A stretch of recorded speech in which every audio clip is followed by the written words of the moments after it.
morning, everyone. We're going to begin with our morning bell chant. You are welcome to chant along if you'd like, or if you'd just like to follow along, the pages are in your booklet.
This is what one should be done by one who is skilled in goodness and who knows the path of peace. Let them be able and upright, straightforward and gentle in speech, humble and not conceited, contented and easily satisfied, unburdened with duties and frugal in their ways, peaceful and calm and wise and skillful, not proud and demanding in nature. Let them not do the slightest thing that the wise would later reprove, wishing in gladness and in safety. May all beings be at ease. Whatever living beings there may be, whether they are weak or strong, omitting none, the great or the mighty, medium, short or small, the seen and the unseen, those living near and far away, those born and to be born, may all beings be at ease. Let none deceive another or despise any being in any state. Let none through anger or ill will wish harm upon another, even as a mother protects with her life her child, her only child, so with the boundless heart should one cherish all living beings, radiating kindness over the entire world, spreading upwards to the skies and downwards to the depths, outwards and unbounded, freed from hate and ill will, whether standing or walking, seated or lying down, free from drowsiness, one should sustain this recollection.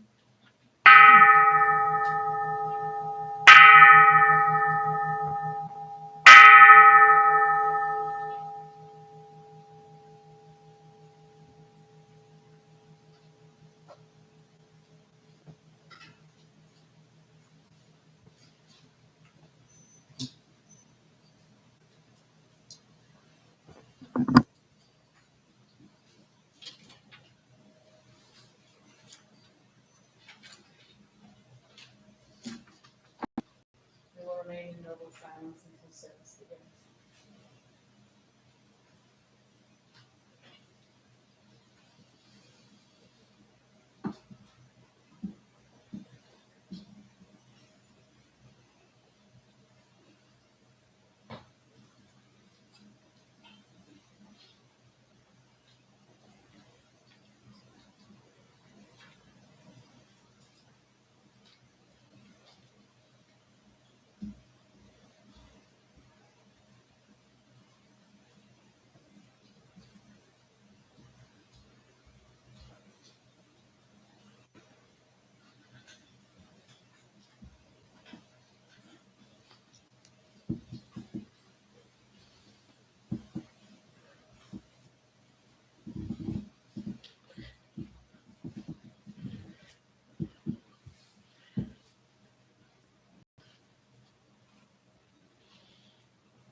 At this time, I'd like to invite up our incense lighters, Ashton and Gail.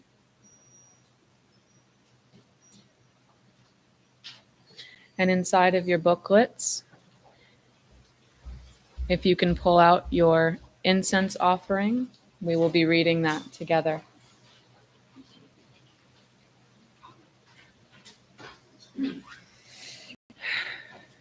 And together we say, in gratitude, we offer this incense throughout space and time to all Buddhas and Bodhisattvas. May it be fragrant as earth herself, reflecting careful efforts, wholehearted awareness, and the fruit of understanding slowly ripening. May we and all beings be companions of Buddhas and Bodhisattvas. May we awaken from forgetfulness and realize our true home.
And we bow.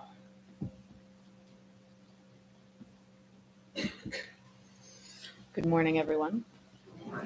A few announcements before we begin. Restrooms are just behind these curtains or downstairs. If you need to grab some water, there should be water on near the back entrance or near the front with some paper cups. We don't allow water in the temple space. The floors are pretty sensitive, so we want to try and maintain those. So trying to keep any kind of liquids and foods out of this space. Also out of respect for the space that we hold, right? If you do need a minute to go downstairs, you're welcome to go downstairs. There's a water fountain down there. There's an area to sit. Please don't hesitate to use the downstairs area for your needs. As a reminder, please don't walk across the front area of the temple hall. That's because we have online viewers, so it blocks their viewing. So if you can, please keep your traveling towards the back of the dais, or the back of the hall, excuse me. When we are chanting, which we have 3 technically that we will be chanting through today's service, please bring your joy, your happiness, your neutrality, your sorrows, whatever it is, bring that into the chant so we can experience that together as a Sangha. I think I've covered everything. There are also cough drops. So if you do find that you've got a tickle in your throat, there are some right over there. That's another one. So we can stand and silently greet one another. This can be with bows.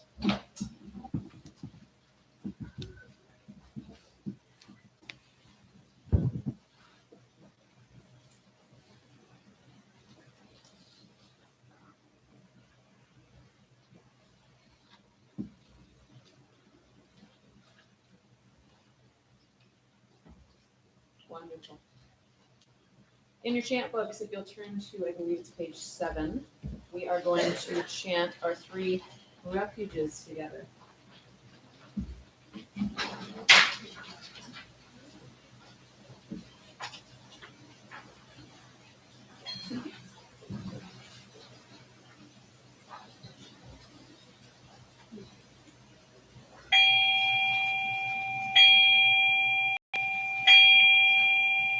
I go for refuge to Buddha, my deeply awakened mind, the living source of understanding and compassion, which must be cultivated to be known fully.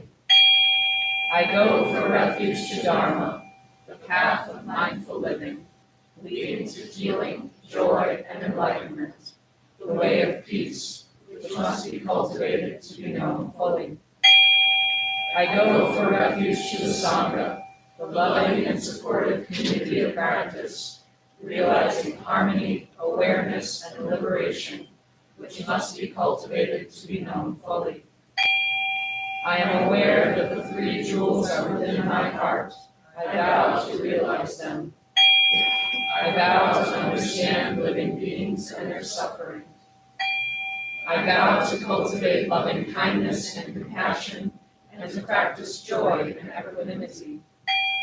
I vow to live simply and sanely, content with few possessions, and to keep my body healthy. I vow to let go of all worry and anxiety in order to be light and free. I am aware that I owe so much to my parents, teachers, friends, and all beings. I vow to be worthy of their trust, to practice wholeheartedly, so that understanding and compassion will flower, and I can help living beings be free from their suffering. May the Buddha, the Dharma, and the Sangha support my efforts. May the Buddha, the Dharma, and the Sangha support my efforts. May the Buddha, the Dharma, and the Sangha support my efforts.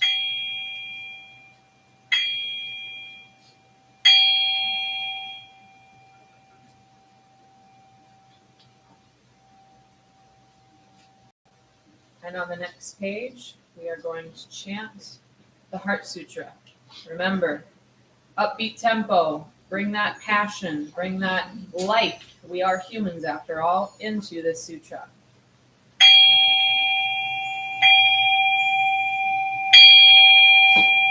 Dhamma Prajna Paramita Hridaya Sutra. The Bodhisattva of great compassion from the deep practice of Prajna Paramita perceived the emptiness of all five skandhas and delivered all beings from their suffering. O Shariputra, form is no other than emptiness, emptiness no other than form, form is emptiness, emptiness form. The same is true of feeling, thought, impulse, and consciousness. O Shariputra, all dharmas are empty. They are not born nor annihilated. They are not defiled nor immaculate. They do not increase nor decrease. So in emptiness, no form, no feeling, no thought, no impulse, no consciousness. No eye, ear, nose, tongue, body, mind. No form, sound, smell, taste, touch, or objects of mind. No realm of sight, no realm of consciousness.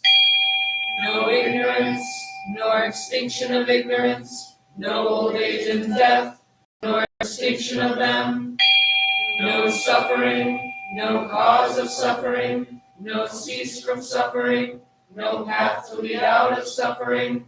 No knowledge, no attainment, no realization, for there is nothing to attain.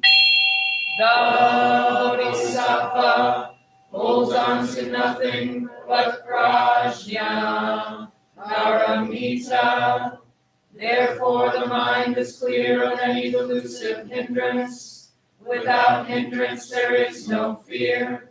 Away from all perverted views, one reaches final nirvana.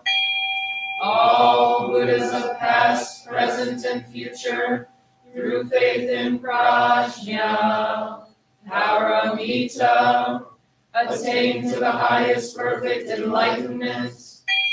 Know then the Prajna Paramita is the great Dharani, the radiant fearless mantra, the utmost supreme mantra, which is capable of allaying all pain. This is true beyond all doubt. Proclaim now the highest wisdom, the Prajna Paramita. Gate, gate, Haragate, Harasangate, Bodhisvaha.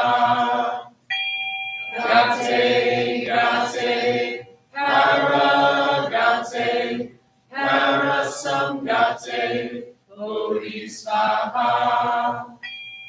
Gate, gate, Haragate, Harasangate, Bodhisvaha. Dhamma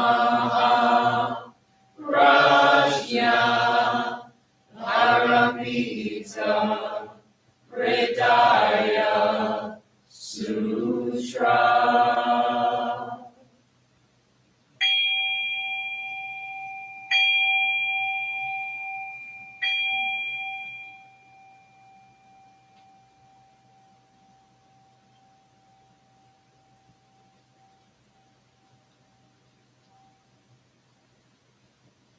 Thank you. You can sit down now.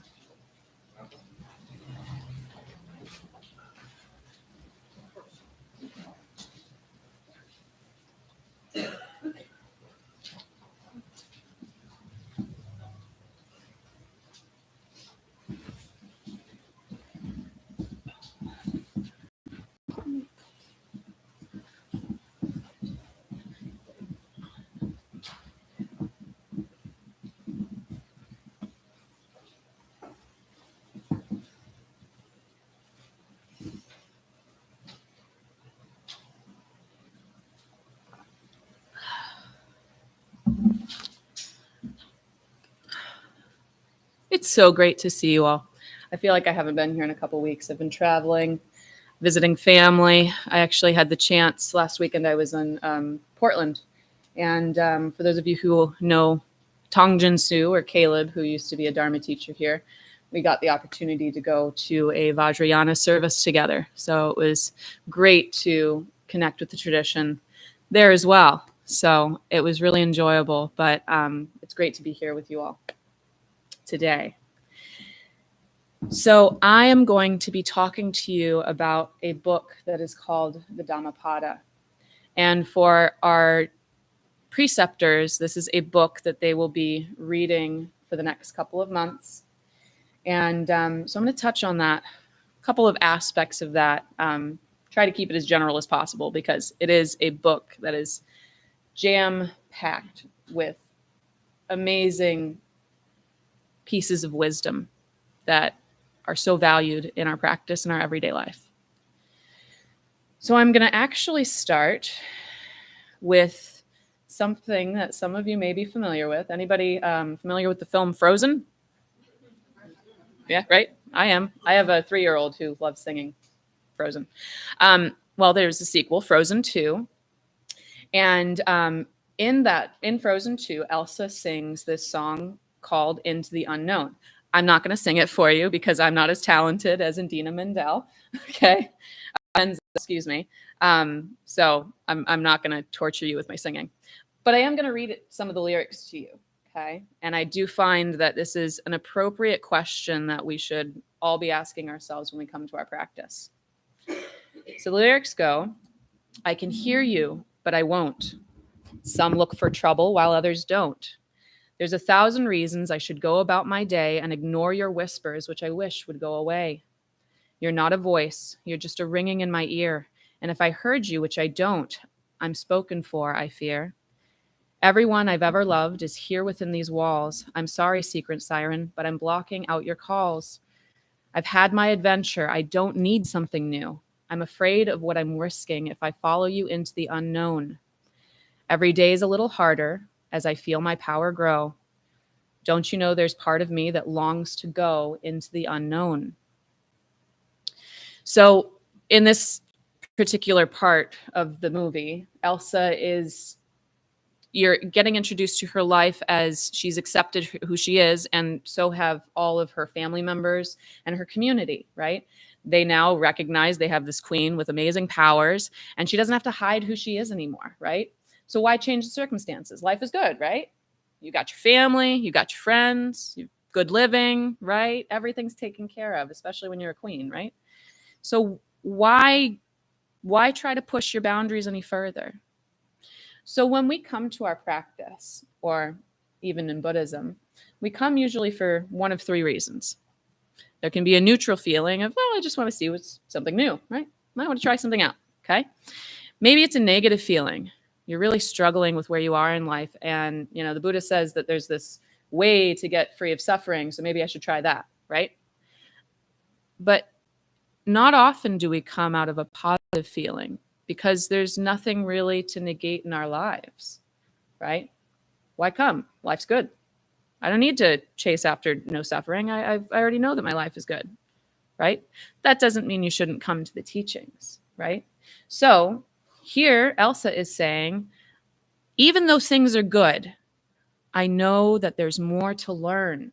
I know there's more to learn. I need to go into where I don't know, right? So in our own path, right, there is always work to be done. And that practice of prostrations that our preceptors will be learning how to do and that we did in our Bodhisattva class, we have some videos online. If you don't know what a prostration is or you'd like to learn how to do it, there is a video on our YouTube channel that you can check out and see how to do prostrations. Prostrations are a practice of humility and humbling yourself to the teachings and recognizing that you don't know everything, right? As much as our ego mind likes to be like, yeah, no, you're great. You're wonderful. You know everything. No, you don't, right? We have to remain humble to the wealth of knowledge that is out there and the teachings that are in front of us. Otherwise, we can't learn. So There's another story I'd like to talk about, and some of you may have heard this one before. It's a pretty classic Buddhist story, and it's about a farmer and his son. And there's this farmer who has this young son, and they're out working, and one day their horse runs away. And the son comes to the father and says, "Oh no, Dad, the horse ran away, and this is the horse that we used to do all of our work. This is so horrible." And the father goes, "Maybe yes, maybe no." So the next day, the horse comes back, and with the horse, he brings 5 mares. And the son comes along and says, "Oh, Dad, now we have 6 horses. We didn't have any yesterday, but now we have 6. Isn't this amazing?" And the father says, "Well, maybe yes, maybe no." And so the next day, the son goes out to begin training these mares and breaking them, right? And he's working with this one horse, and she's really wild, and she bucks him off, and he breaks his leg. And the townspeople go, "Oh my goodness, your son, he was like your workhorse, you know, he was doing a lot of work around the farm for you. Now you're all by yourself. Isn't this horrible?" And the farmer goes, "Well, maybe yes, maybe no." And the next day, the army comes into the town, and they come and knock on his door, and they come to take his son to go be in the army and go fight for the war. They say, "Sorry, your son's no good to us. He's got a broken leg." And the townspeople go, "Well, isn't that great? Your son gets to stay home with you." And again, the farmer says, maybe yes, maybe no. So oftentimes in our practice, as well as in our lives, we come to these places of, oh, it's one way, or oh, it's the other.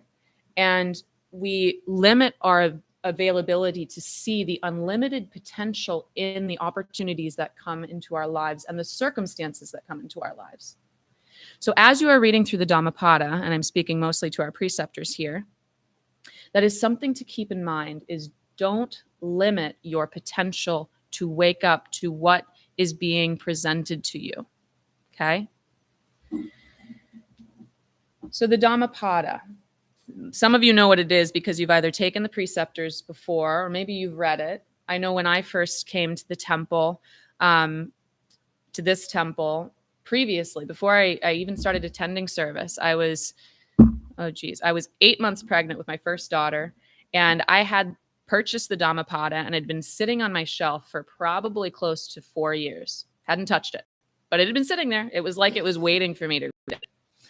And it was May. She was born in July. And I'm like, you're getting really close to the end, so you need something to center your mind. And I'm like, I remembered I had this book. I had the Dhammapada.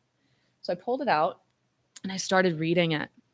And I read it to the end of my pregnancy. And after my daughter was born, I started attending temple. So that was what brought me, in a sense, to Buddhism, apart from other things that happened in my life. So the Dhammapada means verses of truth. And it contains 423 verses of wisdom. Now, the Dhammapada, I think if I were to put its intentions into the words, to my words, right, the way I would describe it, it's meant to show us that there's more to life than our attachments and our aversions, right? So this book this collection of verses is reputed to have come directly from the Buddha. And I've been told by my teachers that if all the books, if all the suttas and all of the chants and all the gathas were to disappear, and all that was left was the Dhammapada, you could still attain enlightenment. So it's an incredibly powerful little book, right? You think of all the different Nikayas, and they're like this big, and there's like, a bunch of them. And then there's the Dhammapada, which is like 423 verses. You could probably memorize the whole thing if you were really feeling up to it, which you could do. I mean, Jeff, your version of the what was it? The Satipatthana Sutta and that was 15 minutes recitation. That was well done. I think you could probably handle, a few verses from the Dhammapada. Seriously, a great example. I'm working on trying to memorize sutras after your example. So chapters, the Buddha is like a guide. It's a guidebook. It's a guidebook for ways to live your life, just like all of the Buddhist teachings are. Now, while the Buddha points the way towards enlightenment, he can't give it to you. It's not something to be exchanged for. It's not a conditional thing. You're the one that has to do the work. You're the one that has to realize. You're the one that has to wake up. Nobody else can do it for you, right? So Eknatheswaran, who is the author of the version of the Dhammapada, or he's the translator of the version that we use here at Temple, he says, we can start our journey wherever we are, but as on any road, the scenery, and in this case, it's our values, our aspirations, our understanding of life around us, changes as we make progress. So the more you learn, the more you know. So I'm going to use verse 34 as an example. Okay. And verse 34 reads, as a fish hooked and left on the sand thrashes about in agony, the mind being trained in meditation trembles all over, desperate to escape the hands of Mara. A fish hooked and left on the sand thrashes about in agony. The mind being trained in meditation trembles all over, desperate to escape the hands of Mara. So when I think of this verse, I think of sitting in meditation. When I didn't do the proper things to get into meditation, my leg is starting to go numb. My lower back is pinching. My hip is hurting. My eyeballs are dry. My throat won't stop like collecting saliva in the back of it, right? Everything's just like all of my physical things are coming up that are trying to distract my mind. And that's Mara continually saying like, you can't practice because now I'm going to distract you with all of these negative thoughts about your body and pay attention to me, right? When I realize, well, if I just relax my back, maybe that pinching would go away. And next time when I start my meditation, maybe I should change my orientation of my legs so they don't fall asleep, right? Or maybe I should add a cushion under my knee so my hip doesn't pinch. Everything we do in our practice is an opportunity to grow. The more you learn, the more you know, right? But in that process, my mind wants to get hooked by that. Oh, poor me. I can't practice. My back hurts. Oh, poor me. My leg hurts. Oh, my leg has fallen asleep. Oh, this is just, it's not working for me, right? I want to get, my ego mind really wants to suck me in and tell me, no, you can't do this. Buddhism isn't right for you. Meditation isn't right for you. But it's our ability in that practice to recognize, just like we're often told, observe your thoughts. What are they telling you? Is that really you? Are those thoughts you? Is that who you are? Right? And I've used this analogy a few times. In Irish, when they speak and the way that their language is constructed, they don't say, I am sadness or I am sad. They say, sadness is upon me. It's transient, right? So these feelings that we experience, they're transient. They come and go. They are not who we are innately if we were to try and attempt to find something permanent within us, right? Often our mind is convinced that in those moments, those are permanent things. That's who we are forever and ever until the next moment when all of a sudden somebody's told you a really great joke and now you're laughing, right? Oh, well, that's not who I am, right? So this opportunity, right, to engage in observing of who is the one that's behind that dialogue in our head, right?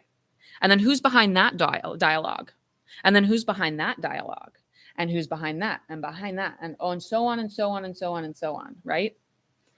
And this opens the opportunity to take that practice into your life, okay? So where else do I struggle with my grasping or averting mind? Being on the road is a great place for practice, right? My favorite place to practice. With my overstimulated mind, maybe it's hanging out with a toddler all day, right? That's a great place to practice. Maybe it's a news article that floats through my feed. How do I habitually react? What kind of dualism is my mind habitually trying to pull me into? So by practically applying the verses that are in this book, we can transform our lives and by natural cause, transform the lives of other people.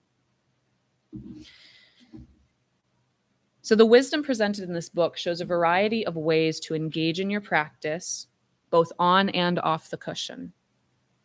This advice is given on awakening awareness to our habit mind, the things we do without realizing that we're doing them until we realize that we're doing them and how maybe detrimental they can be to ourselves, right?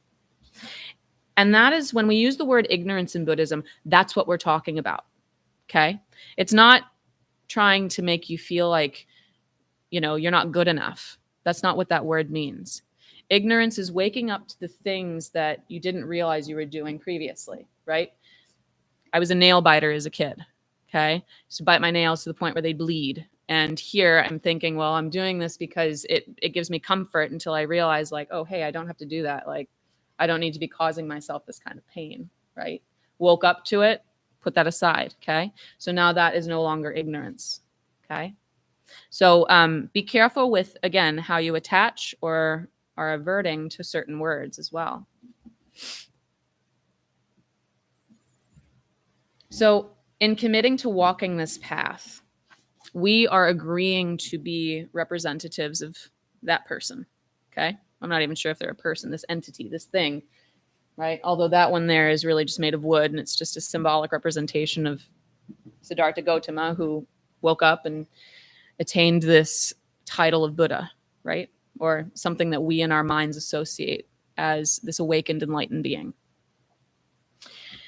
The other thing we represent are the teachings of the Buddha, and we represent the community that we practice with, right? The three jewels, Buddha, Dharma, Sangha. So this is the act of embodying the teachings, and in our Mahayana tradition, passing those on to help others realize that life can be lived without suffering. It's possible, right? But here, this responsibility does fall on us, right? We have to be the one that continually pursues that path. And it's okay to you might get so involved that you're like, oh, I'm overwhelmed and I need to take a step back. Take a step back. Do it for yourself. Remember, you can overstimulate yourself to the point where you're suffering, okay? But you got to take a step back and remember that to find that balance, right? You can't pour from an empty cup. You still need to be able to operate for who you are as a human being. You cannot deny the fact that you're living in this meat suit, right? And there are times when I would love to stay up till 4 a.m. reading the Diamond Sutra and studying, but I know I got to get up the next morning because I got 2 babies that need to be taken care of, right? So there's balance. Find that balance. So verse 145, as irrigators guide water to their fields, as archers aim arrows, as carpenters carve wood, the wise shape their lives. Nothing is permanent, and that is a really beautiful realization. Every day is an opportunity to learn and grow. It's just up to us to take that opportunity. As Elsa says, don't you know, there's a part of me that longs to go into the unknown. Go into the unknown. Go. Be there. Question everything. You might not find what you're looking for, but you also might find what you're looking for. But you'll never know if life is possible without suffering unless you go into the unknown. Thank you. So please prepare yourself for meditation. I am going to offer some introductory guidance once we get the lights down. So the first thing I want you to start with is stretch it out a little bit. You've just been sitting and listening to me blab on for like 20 minutes. So yeah, take a minute, stretch it out, like get your body comfortable. Otherwise your leg will fall asleep. Sat there for 20 minutes on a wooden floor thinking that a rolled up towel would be enough. Nope, not for this aging body. I know, right? I look young, but I'm really not as physically. Being a dancer your whole life teaches you a lot. Okay, so get comfortable. Shake it out. Make sure your legs are in a comfortable position. If you need a couple extra cushions, please don't hesitate to grab a couple extra cushions, okay? When you are sitting, right, make sure that you are having... I like to give a little bit of a pat on the back of my cushion. So it gives me a little bit of, if you're sitting, right? Some of you have chosen the kneeling position, which is great too. give a little pat on the back to push up some of that in the back of your cushion to give your lower back a little bit of support. That's always helped me a little bit. Make sure your knees are a little bit more in than out, because out can actually cause that pinching in your hips. Okay, so if you can, just try and bring them in a little bit more. There's a couple ways to sit. You can have your legs stacked in front of you. That's stacked one next to the other. That's what they call the Burmese style. Have one leg on top of the other. That's half lotus. And if you're feeling really up to it, you could go full lotus with both legs up. I'm not there yet, but try if you'd like. Right? So as we begin to sit into our meditation, find your sit bones and feel them connecting with the earth below you. Going up through your spine, you're going to lift the top of your head, the crown of your head, up towards the boundless sky. As you're reaching, remember to relax through your lower back, through your hips, through the top of your thighs, and through your knees. As you come up to your upper body, relaxing the shoulder blades, bringing the shoulders down away from your ears, relaxing your neck and your jaw, bringing your tongue to the top of your palate, gently resting against the back of your teeth. Taking a deep breath and releasing it. As you come into your sitting, notice where the air is traveling. Is it coming into your belly when you breathe? Is your belly receding and pulling into your spine as you breathe out? Is it in your chest? Does your chest rise when you breathe in and fall when you breathe out? Maybe it's in your nostrils. You can feel the cool air rushing as you breathe in and the warm air as you breathe out. Focus on one of these areas and do your best not to travel between the three. Just pick one. And as you locate where you are finding your breath, keep coming back to your body. Where is tension gathering again? Maybe it's in the top of your right thigh. Maybe it's in your big toe. Maybe it's in that lower back that keeps wanting to pinch. And remember to breathe into those areas. Connect your breath with your body. As thoughts come up, do your best to observe them. It's okay if they take you down a rabbit hole or hook you or try to entertain you. As soon as you notice, let those thoughts go and just observe, like clouds passing in front of a strong and mighty mountain.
Before we get into our announcements, we engage in a practice called Joys and Concerns. And it is during this time you have the opportunity to share something that maybe has happened in your life that is bringing you joy, or something that you're working through that's a difficulty. And this gives the Sangha the opportunity to share in that with you. So these are not usually moments that we use to promote ourselves. Like if we got a new, if you got a new job, that's great. Or like, like if you're selling something, like this isn't the time to do that kind of stuff, right? This is more like we want to share in your happiness and your joy, right? Or we want to, hold space for you for your hard times, right? So with that, I will start just to get things going. I've been accepted into a 200-hour meditation teacher training course that means that I won't be here much in the fall. So while it's a joy for me, it's also a sorrow because I will be away from the Sangha. I'll still be there on Wednesdays for our meditation groups, but you won't see much of me here in temple because I am required to be online Fridays, Saturdays, and Sundays. Fridays 6 to 9, Saturdays and Sundays 9 a.m. to 5 p.m. So it's pretty intense, and it's all done through a group in New York that is based in the Tibetan lineage. So going to bring back some great stuff. It just means I'm going to be away for a little while. So hold space for me.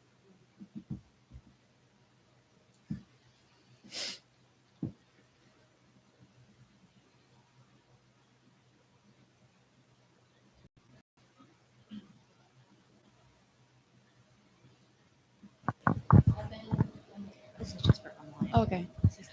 I've been in a serious relationship for about 2 years, and she recently expressed that she would like to open it up and allow space for other people. And it just brought out a lot of fear and insecurities that I didn't really know that I had before. So while it's really scary, at the same time, it is an opportunity for growth and new challenges.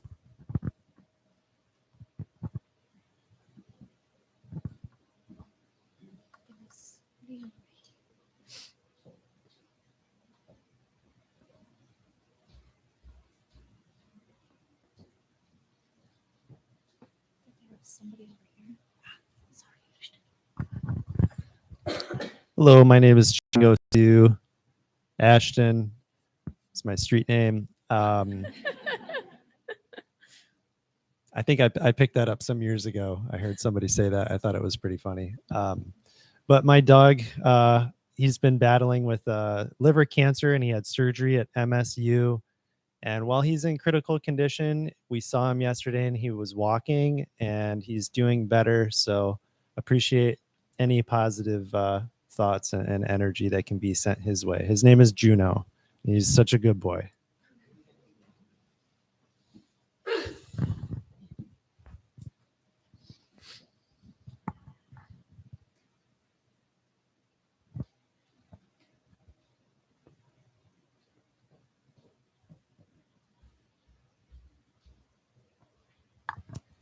Hello, my name is Pamela. I had an appointment on Friday. I mentioned it in our meditation group, and I just believe that it went really well. And I really have my practice to thank for that, a lot of mindfulness and meditation and just trusting going into it. So.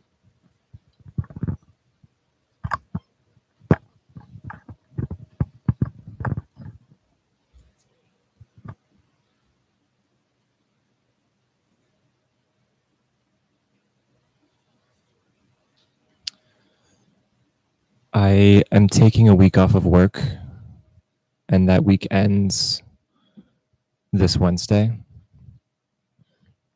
I forced myself to take a week off of work because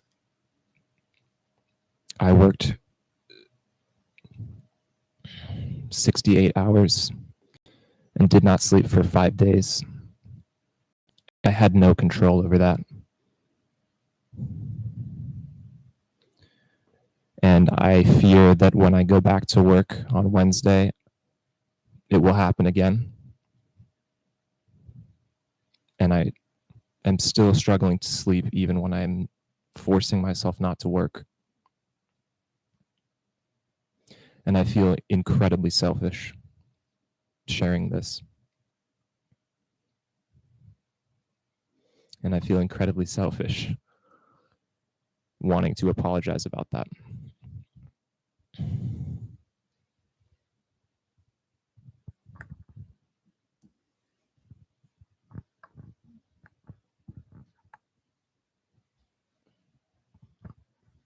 I recently just moved up here from Florida, and I've been staying with my son. And I didn't realize how hard it was going to be to find my own place. So I could just really use some positive thoughts on trying to find my own place. Not that I don't love my son and daughter-in-law, but I want my own things. So, yes.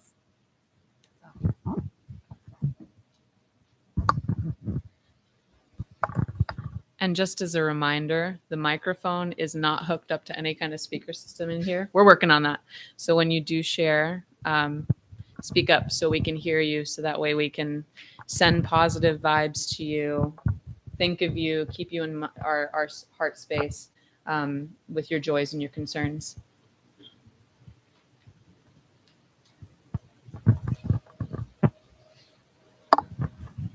My name is Angel. I've had a year of a lot of losses, and I feel like now I'm at a starting point of starting a whole new chapter of life. And I feel like I'm stepping into the unknown.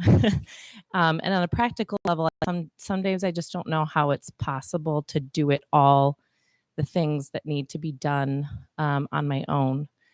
And I'm sometimes exhilarated by the possibility that I am just taking my life by storm, and sometimes completely humbled by my lack of capacity to even move with it all. So I guess just hold space for that, please.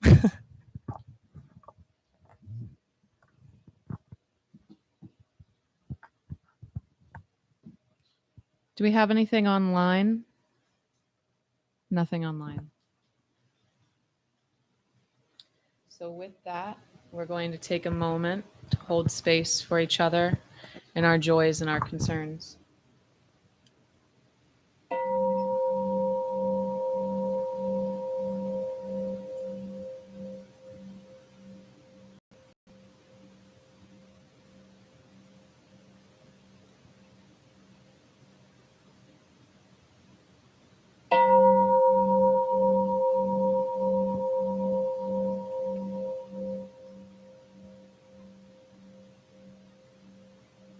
Thank you.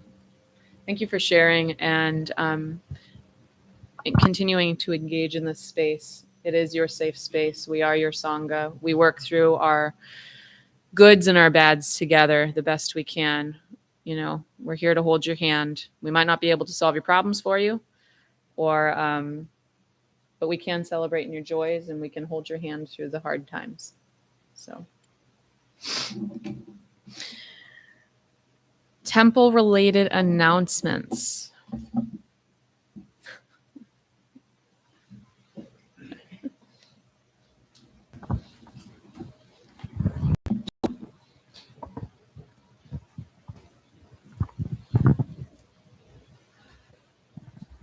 Excuse me, I think I have to stand in front of you. Oh, no, you're fine. Go for it. Good morning, Sangha. My name is Kate or Ambo, and I have the privilege this morning of doing the Dana announcement. And Dana means generosity, which is important to Buddhists. We believe in that. And because of your generosity, both your service and your monetary donations, we have this temple. No one here receives a salary. You help pay the rent and all the bills, and then the service providers help keep it clean and service our potlucks and do the IT things and the board and all of that. If you'd like to help out with providing service, if you look in the newsletter, there's often something in there about a board position or something on the IT team. If you're interested in cleaning, we clean the temple once a month, the first Tuesday of every month in the morning, 10 to 11:30. And if you think you could help out sometime, let me know. If you feel like you'd really like to be standing up here where I am giving this announcement, the people that do that are dropping like flies. So please let me know. People don't like to stand up here and do this. So anyway, I'd love to have help with that. So see me if you could help with that. And I think that's about it, except you can also give monetarily. And we have Dana boxes at either end of the hall. You can go to the temple website, zengr.org/donate. And you can also, people on YouTube, you can select the link under the show more option under the video. Don't know what it. Thank you.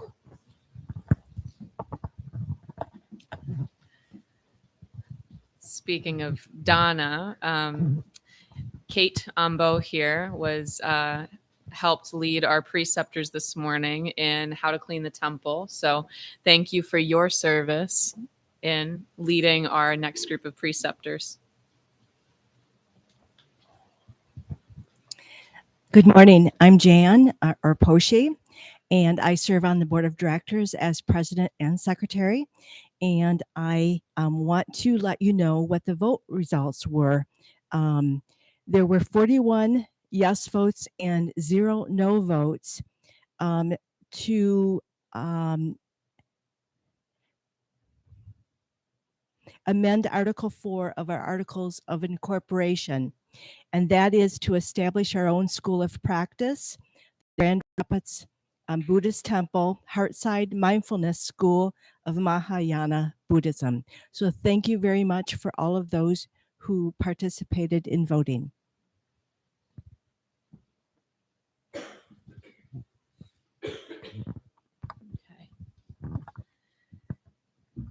And the last of our September announcements.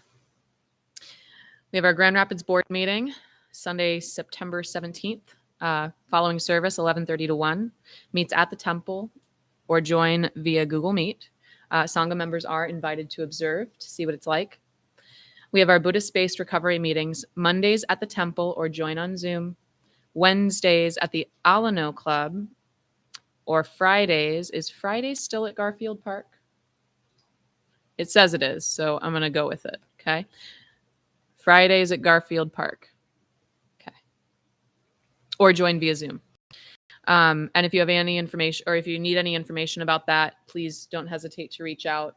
Contact information is on our website or also in our newsletter. If you're not signed up for the newsletter, get signed up for the newsletter. That's where you can get easy links right in your email to know where you need to go. Wednesdays, we have an online meditation group. The time has actually changed to 7 to 7:45. I'll make that note here.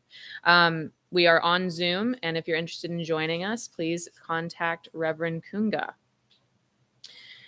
The Power of a Question, Less Suffering, More Joy is a class that is being led by Susan McFarland. Wednesday, September 20th, 2:30 to 4:30. And it meets at the temple. Registration has ended for that. We do have our Buddhist preceptor training that is happening. That's going to be happening every other Sunday. One correction to the Power of Question. Yes. That's a typo. The registration ends on the 13th. Ooh, registration for Power of a Question, Less Suffering and More Joy ends on the 13th. So that was a typo. So if you're interested in doing that, that's Wednesday, September 20th, 2:30 to 4:30 p.m. Preceptor training is happening every other week. Our first meeting is today. So that does mean that after temple, you're only going to have about 15 minutes to mingle and chat. You are welcome to connect up here. We are going to be having our meetings downstairs. So we won't be doing much tea and conversation today. Every other week, it'll kind of be like that. Next week, please enjoy downstairs, have some tea, hang out. Love to see you. I know I'd love to connect with some of you. I haven't seen some of you in a while. So just be aware that will be going on through December. We have an upcoming class, Fundamentals of Buddhism, and that is taking place on Saturday, October 7th, 9 a.m. to 12 p.m. It meets at the temple. Registration ends on September 30th. Again, all of this information is available in our newsletter. And anything that I may have missed or anything that our newsletters missed, please go to our website, zengr.org. And was that it? Okay, cool. And apart from that, I think we are ready to recite our closing gathas. So please stand.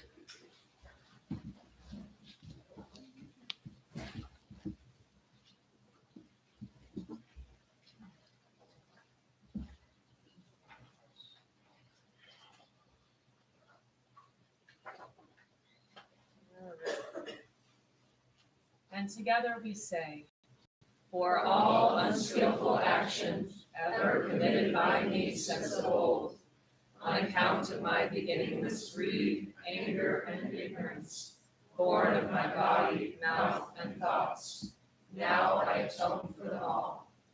Vast is the robe of compassion, a formless field of benefaction.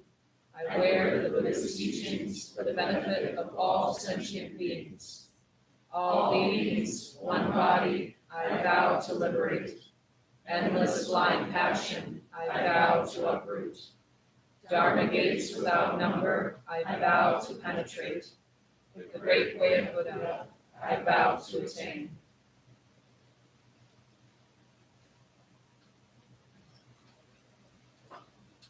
And this side of the room will face this side of the room. And we bow.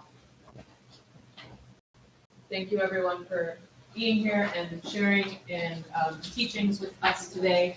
If you can, we're going to have somebody coming around to collect books. If you want to be one of those people, just become one of those people and then help